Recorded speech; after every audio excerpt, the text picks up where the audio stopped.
As we continue in part 4 of this story, and we're going to just keep rolling here because the Spirit of God has really moved this place. Dr. Henny, we're going to stay in the spirit of this because just amazing. You talked about footprint, handprint on your life. Your dad had a tremendous impact on your life. Great sacrifice. I can't imagine what it required of your father to get you 3 siblings to boarding school in Lofa. The kind of work, he must have had a work ethic and a drive that was incredible.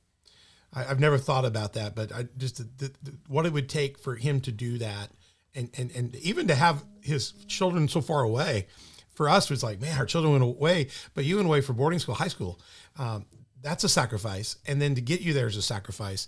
Then you have a doctor that takes an interest in you. There's a sacrifice. There were a lot of people that God put in your path that sacrificed, that put a handprint, a footprint. And can you tell us a little bit more about those key points and how you see that today when you look back? Well, when I look back, starting from my dad was a surveyor. He was the first in his family to have gotten an education. And he told us how he got the education, how he had to walk from his village to go to where he got his education, because he did not want to be a part of the rest of his life, because people were coming, soldiers were building the roads, and they wanted him to carry things on his head, and he just did not want to do that. So he went and got an education. So education became very important in our household. But not only was it important in our household, but he did something remarkable that I think also has an impact on all of us, his children. He is not an educator, but there was a situation in Kakata that made him to build a school. Wow. My father has a school in Kakata now that is up to high school. It was because of one little girl that died on her way to school in another community. She got hit by a car. And so he came back to the community. That was not his community. My father lived in Medingo Quarter, and this was in New Kakata. And he said, this is what has happened to the girl. Let us come together and build a school, so the kids would not have to cross the main road. And they were all excited, but when it came down to the bottom line of it, everybody backed off. He didn't have the money, they couldn't do this, they couldn't do that, so he went and built the school in 2003. And today that school has more than 1,000 students. Wow. With a lot of employees at that school. And so this is a man who was not an educator, but he saw the need. There was a vision as well to have this in the community. So that school exists today. And when you see that and you come back as a person who has been so privileged, I consider myself to be privileged to have had the experiences that I've had. So you automatically want to give back to society. Right. You can just hold on to what you have. Right. So that was the first hand and the foot that I saw. And then the doctor who introduced me to Christ, she was there during the war, and she fled at the height of the war because she almost lost her life. So she moved to this country, and she's been here since then. And she was able to come back for the first time for his birthday. It was good to renew that relationship. She still is a believer and walking with the Lord. So that was great to see that. And then I have visited my friends in Charlottesville who really did something remarkable when I say footprints in my life. Mm-hmm. When I was diagnosed with breast cancer in the Soviet Union, they wanted to do the surgery. They did a lumpectomy there. And so this couple that were with the U.S. Embassy, they were my friends. And so they allowed me to stay with them.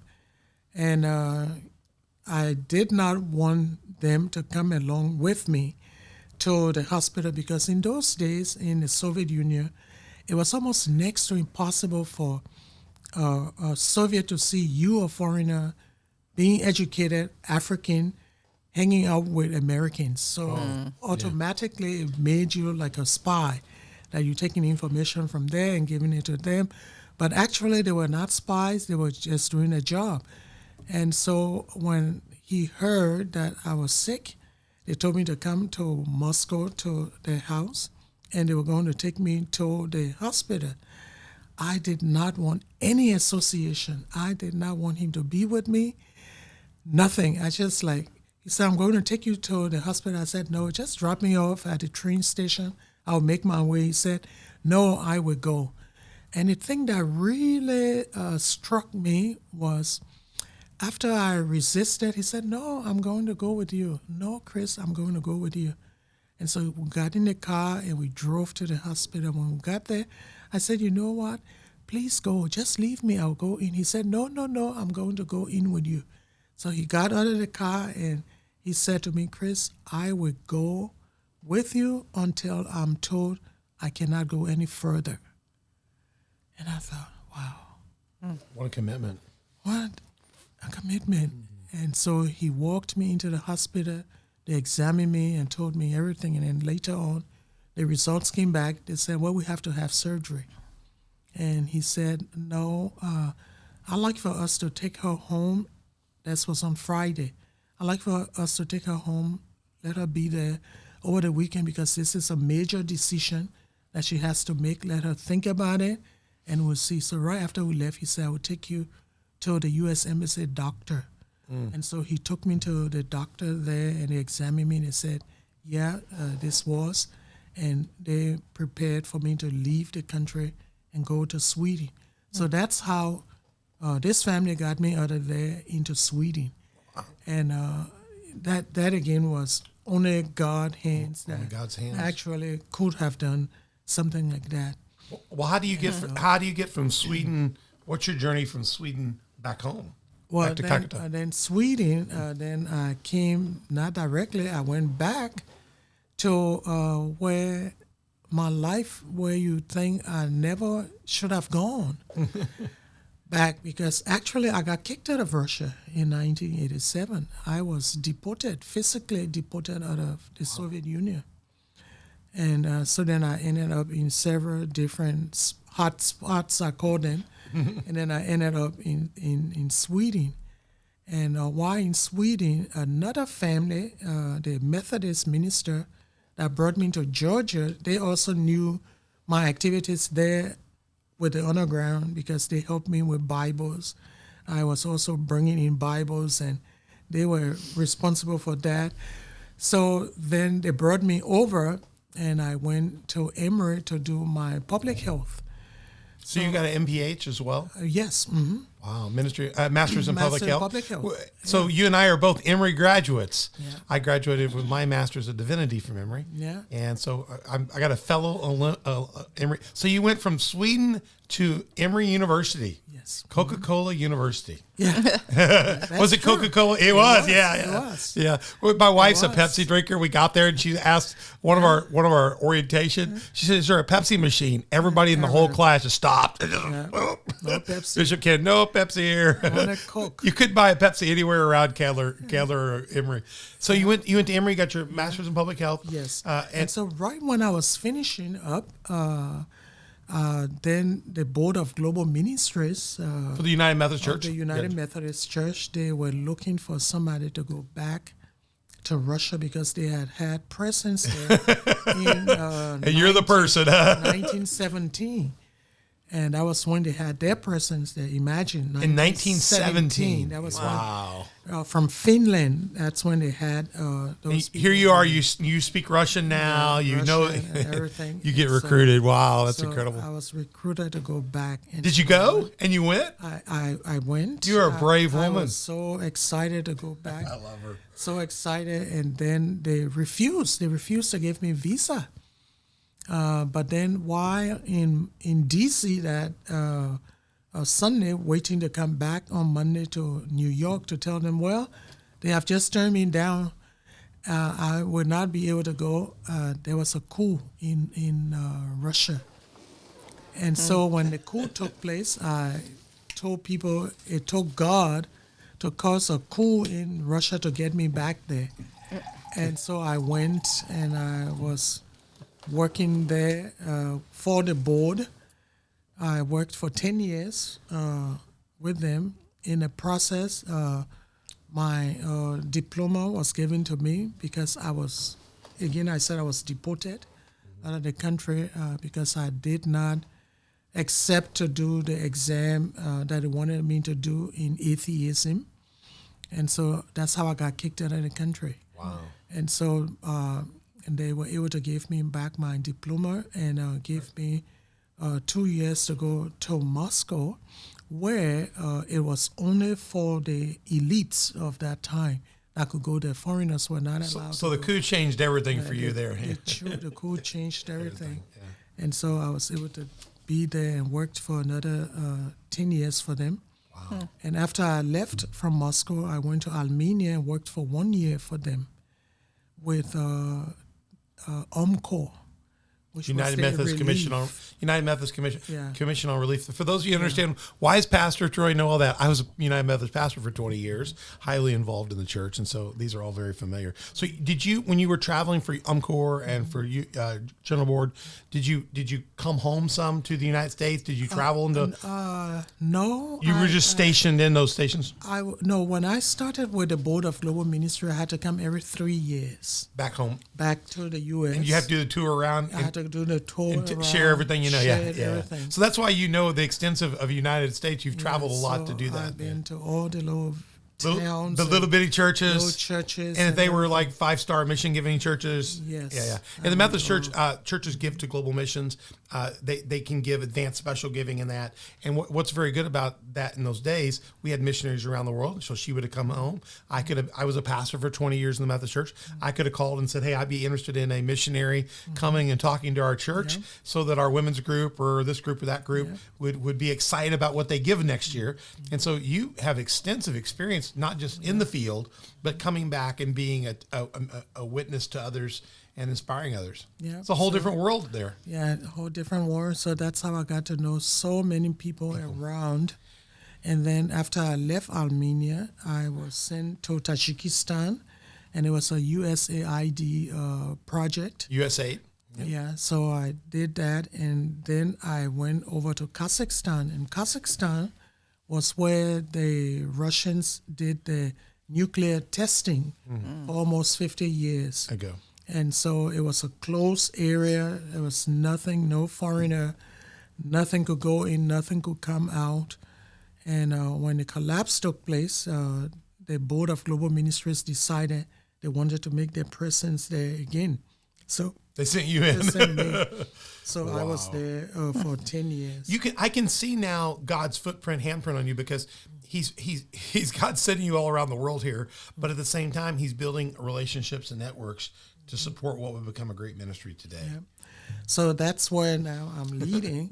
Because all of the time I worked for almost 24 years with the Board of Global Ministries, very faithful. I said they didn't pay me much, but the experience, the opportunities to see this great country. And travel. Just travel. Even if I had money, I may not have been able to travel to all the places around this country that I've traveled. So I'm very thankful to them for that. And when I left, I actually was getting a new assignment to go to Mozambique. And I thought, I have been praying, I don't want to go to Mozambique. I have served all around the world. It's time for me to go home and serve my people. And the Board of Global Ministry said, no, you cannot do that. We do not send people that were born and raised in their home country there. We usually send them to another part of the world, but not in their own country. Mm-hmm. I don't know what the reason behind that was, but I thought, how best or who best could serve their own people? The people who knows the culture and the language and thing. I think I can serve better there in Liberia than I will be able to serve in Mozambique, getting to learn a new language which I was not interested in. So I thought, Lord, now this is where the rubber actually meets the road. Yeah. Can I continue with the boat going on to Mozambique or going home? So after praying, I had this peace of mind that I can go home. Even though I was going with nothing, I was going with no support because the support system was in the Board of Global Ministries. Yeah, I understand. So when you leave all of that behind you. You're not going to take it with you. So how am I going to get there? But it was by faith. I thought, no problem, I'm going. So I left. I went. You saw the first clinic. I had nothing, but I did have the heart to serve. I'm going to bring up her first clinic here just so you can remember it. The first clinic, we showed this in part 1 and 2 and 3. Yeah. This is literally a open clinic at her family home, and that's where she began to see patients in 2012. And where she's at now is just extraordinary, the facility. Yeah. So you started right there. Yeah, started right That's there. where you wake up in 2012 and go, I'm going to be a doctor in my own town. Yes. Yeah.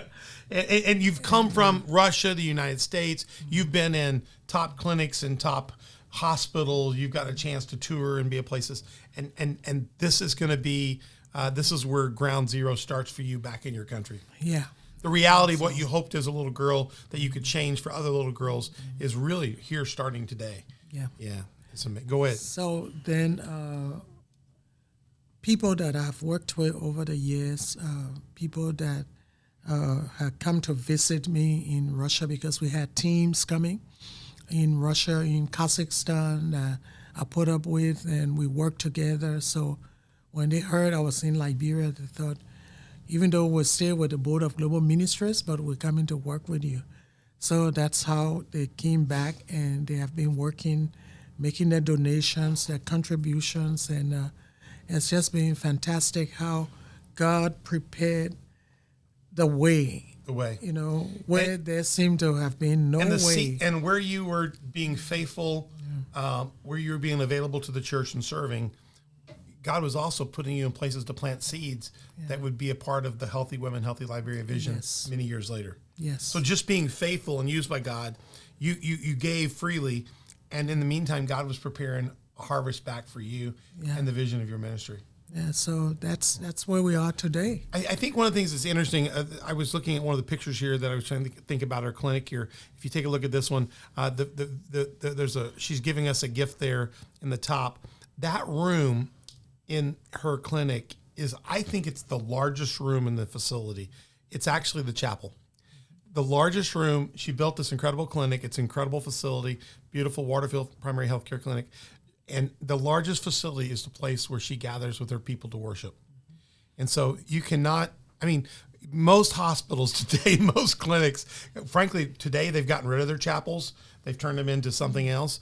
And even hospitals of the past, their chapel, their clinic might be the smallest room with the little mini pew.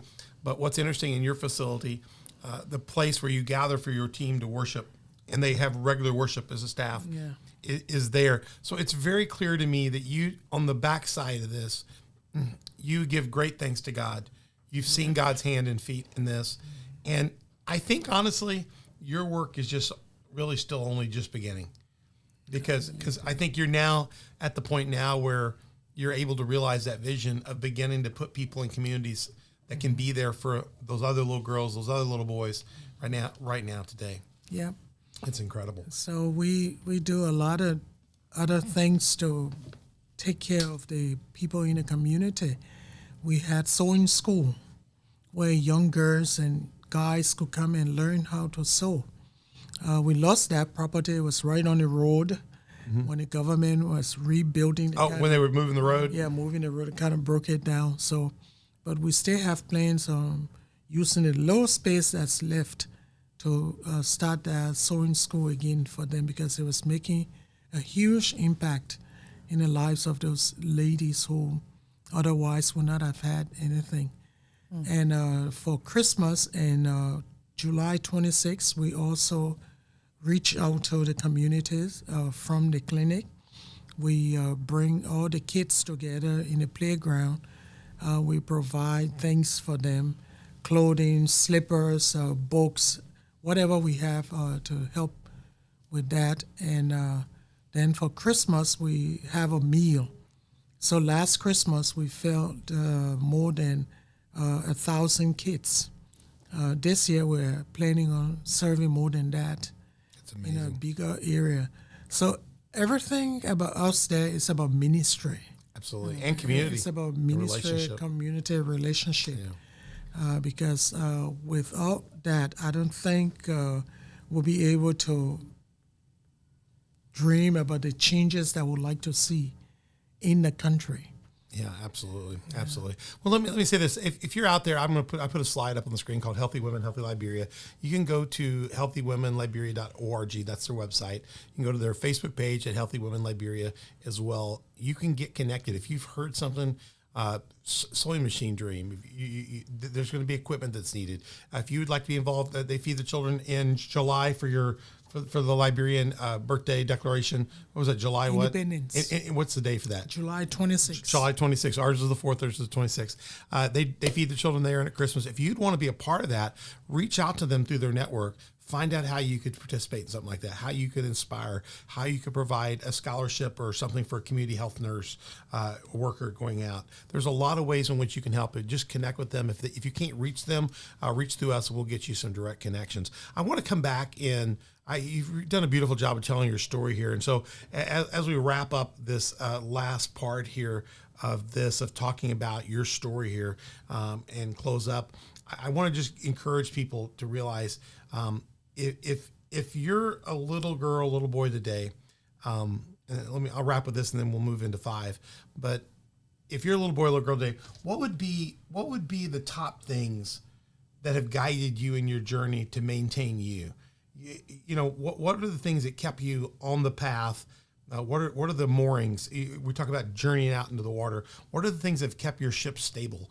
The rudder, the keel. What have kept you stable and on the right path? And what served you well? What would you encourage other people to consider as they drive toward that dream?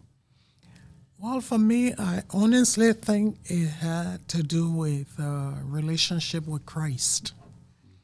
Because the more I depended on him, the more I saw results.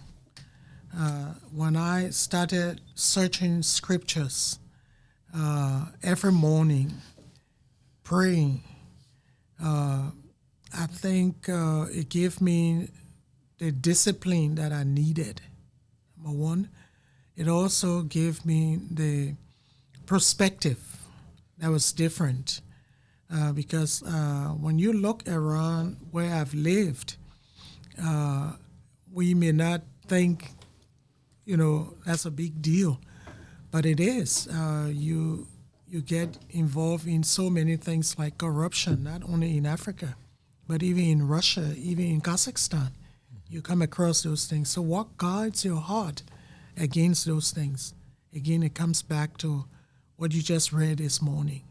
How you should live, how you should respect, how you should having care, that daily quiet time, that daily relationship. And so that's why the chapel, the worship service has become such an important part of Waterfield, because you see it as an ongoing journey. Yes, with God guiding you along the way from a child to even today and forward. Yes, and the discipline of doing that. And maintaining your perspective on things. Yes. And I love and then hard work. I'm going to add that in because hard work. You have to be able to have that discipline to work. If you think you're just going to sit there and you're going to be cared for, I think that's a mistake. Yeah. So hard work, discipline. Perspective. And let me throw this out to you from one of the things I've heard for you in this. I think you've got to go where he sends you. You have been willing to go. Your dad sent you to boarding school. You got an opportunity to go to Russia to be trained. You got an opportunity to go to Switzerland, you said? Sweden. I get all those mixed up. You got a chance to go to Sweden. You got a chance to go to the United States. You got a chance to go back to Russia. You got a chance to go to many other countries. And finally back to you really went where the Lord was leading you. And you made sure prayer envelop that. Yeah. So again, availability, you can only learn about that as you search the scriptures. That he says, I will lead you or go. And so when you go, he goes with you. Follow me. Yeah. You know, he comes along. Yeah. So, but that availability comes with that, again, discipline that you have learned from the Word of God. How my life needs to be disciplined. How can I make myself available to be able to serve wherever he sends me? Right. Because like Russia, when I tell friends that I live in Russia, it's like a black woman live in Russia. I said, that's not even the coldest place. Kazakhstan was the coldest, minus 50 degrees, Wow. weeks on. And there was never a day that anything stopped in that city. You had to go to work. So you feel your hands, you feel your ear and everything like it's popping up, but you had to go because that's what you needed to do. That's amazing. So let me see, the best quote I have is, the more I depend on him, the more I saw results. Mm-hmm. Very, very word. And then you talk about discipline, perspective, hard work, going where God leads you, and availability. I use a term I teach here. I've been teaching for years. I learned through my mentor. It's called fat sheep. God wants fat sheep, faithful, available, and teachable. You got to be faithful to be there for him. You got to have a relationship, available to go where he wants to send you, and trust him. You know, make sure you're hearing God, and then ultimately you need to be teachable, that, and all that. Beth, if you need to step out, I understand. I'm seeing she's getting a phone call, so go ahead and do that. And teachable, faithful, available, and teachable.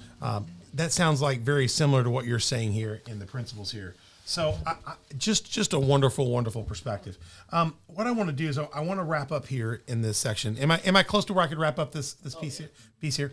And then we're going to come back in the closing section. We're going to get ready for one more, because what I want to do is figure out, we've been hearing your story, and, your story is still going on. So it's going to be amazing to see what God does it. And I can see so much now why you're education based, you're community based, you're relationally based. I've learned so much about you here, and I can see why you are the mentor you are to people today, because you were mentored by people. Amen. And from your dad, from that doctor. I can see why your model of replication is very powerful, very powerful. And to be honest with you, it's something money can't buy. Because money cannot buy relationship to care about somebody else enough to transfer that skill. And I can see why it can change your country. You have an incredible gift, an incredible soul. So we're going to wrap up Dr. Chris Hena's story. We're not finished with her. We're going to come back in the next one, which is part 5, ministry. We're going to look at major ministry fronts, Doc. I want to give people a chance to hear those major ministry initiatives that you're doing, what's going to be happening. And we're going to help people get involved. We want to get people connected to you, to your ministry, and how they can help. And we'll wrap up any final questions we have in that episode. So we're going to pull up and out of this. And once again, I want to tell you, you can, we hope you've enjoyed this. This has been incredibly intense. Dr. Hena has been amazing. And let me again, Healthy Women, Healthy Liberia, Dr. Chris Hena, she's a medical director. You can just look, if you just want to bless the ministry, connect with them through Facebook or email. But if you want to write a check or you want to get involved, she's here and going home, but she has a board here. She has people here that can come and represent their ministry and organization. And she has a full 501c3, and NGO stands for non-governmental organization. They would love to have you partner with them if it's something that would bless you and connect with their ministry. You could reach out to them at Post Office Box 816, Waxahachie. Is that right? I can't say that, Texas. And you can get all their contact information from the various sites there you're seeing. So we're going to be back in the next one. We'll be back in the next episode, which will for us be part, I think it'll be part 5. It'll be part 5, major ministry fronts, major initiatives to come, and major ways to get involved. So we'll be doing that in just a few minutes. Thanks for joining us. You can find us at onthedoc.org, and you can email us at info@onthedoc.org. You can connect with us if you want to reach out to them. We can give you connections in those. And Hands Hope Foundation that I run here in the United States, we do partner trips with them. We will plan other ones coming up next year. We're just trying to wait for COVID to get a little bit clearer. Right now, it's okay for very small teams to go in, so we can help you maybe organize, if you're a surgeon, you're a pediatric surgeon, you're an OBGYN, you're in the medical field and you'd like to go serve and help, we'll help you get coordinated to do a trip now. And she can certainly shepherd you through that. And we'll be glad to help you do that. So you can find out more and join us on this show. We're not done with this series. We've got a lot of great shows. You can go to onthedoc.org and find that. But you can also find us on our main platforms at YouTube, Spotify, iTunes, and we also have a list of other platforms you can see on the right. And we'd love to hear your comments on Facebook, Instagram, Twitter, Telegram, and Getter. We never say anything mean or anything. It's just more to communicate how you can be a part. This is a platform to help you get out of the shallows and into the deep. Please hit subscribe, like, share these videos with other people so they can be inspired. Also, there may be another little boy or little girl out there that needs to hear this story, that you can do it. You just got to get up and be available, disciplined, hard work, go where God wants you to go, and you can do it. So hit subscribe, hit like, notify, tell others about it. We'd always love you to be a Patreon partner or sponsor. And if you're out there, Kellogg, we'd love to have you for Pop-Tarts. We'd love to have you. And if you don't have a church home, we'd love to have you at Community Faith Church. We have church on Sundays at 10 o'clock and Wednesdays at 6:30. We would love to have you here. We have a virtual campus at coftv.com. You can find us also on a Facebook and YouTube channel under Community Faith Church. We'd love to have you. Dr. Hena, thank you for being a part of this and sharing your story over the last couple episodes. And we look forward to wrapping up with you real soon in a final big finale as we find out how we can do more and more to see Healthy Women, Healthy Liberia become a even grander experience. It's amazing what God's done. You're an amazing witness, and God has really blessed you. So thank you for being here. Thanks for joining us on The Doc. We'll see you soon again. I'm Pastor Troy, and we're glad to have you here on The Doc.